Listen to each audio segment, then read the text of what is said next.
Esselamu aleykum, əziz tələbələr və şagirdlər. Telegram kanalımıza göndərdiyim qısa bir mətni, Reading One, qısa bir mətni sizlərə oxuyub tərcümə edəcəm. Tapşırıqları, yəni tapşırıqların cavabları ilə birlikdə. Gəlin inşallah başlayaq. Why do many people like to speak English? Nəyə görə insanlar ingilis dilini danışmağı xoşlayırlar? Today it is good to know English. Bugün ingilis dilini bilmək yaxşıdır. When people from different countries meet, they ask, "Do you speak English?" Müxtəlif ölkələrdən olan insanlar görüşəndə onlar soruşurlar. Do you speak English? İngilis dilini danışa bilirsiniz və yaxud da deyə bilərik. Do you know English? İngilis dilini bilirsiniz. They can make friends and speak English. Onlar belə deyək, they can make friends. Onlar dostlar tapa bilərlər və ingilis dilində danışa bilərlər. You can see English words on clothes and food. Siz deyir, paltarların və yeməklərin üzərində ingiliscə sözlər görə bilərsiniz. If you know English, it is easy to work on the computer. Əgər ingilis dilini bilirsinizsə, kompüterin üzərində işləmək asandır. There are a lot of interesting books in English and people read them to get information. İngilis dilində çoxlu, maraqlı, interesting sifətdir. Maraqlı kitablar var.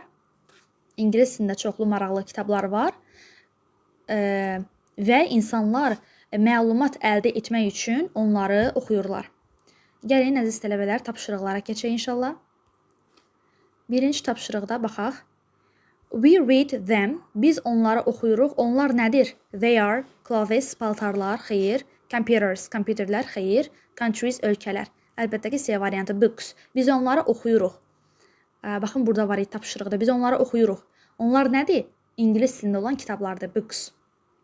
İkinci tapşırıqda difficult sözünün bizdən opposite, əks mənalı sözünü istəyir. Difficult, çətin.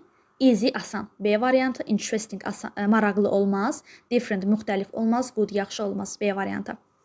Üçüncü tapşırıqda English bizə deyir kompüter üzərində işləməyi nə edir? Əlbəttə ki, kömək edir. English helps us to work on the computer.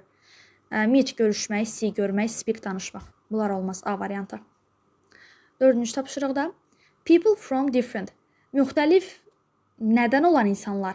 Müxtəlif ölkələrdən olan insanlar dostlar əldə edə bilərlər. Countries, A variantı.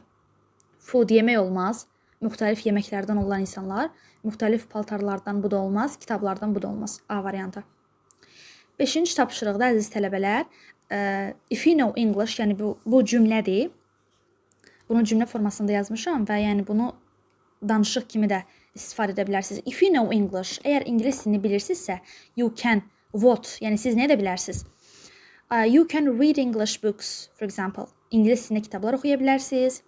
If you know English, you can make friends. İngilis dilini bilirsinizsə, dostlar əldə edə bilərsiniz. If you know English, you can travel to foreign countries. Xarici ölkələrə səyahət edə bilərsiniz və s. Altıncı tapşırıqda why do many people want to know English? Nəyə görə, yəni insanlar ingilis dilini bilmək istəyirlər? Və burada özünüz cümlələr yazmalısınız. Məsələn, yaza bilərik because, çünki they want to make friends and work on the computer. They can read English books and get information. Yəni belə cümlələr yaza bilərik məsələn.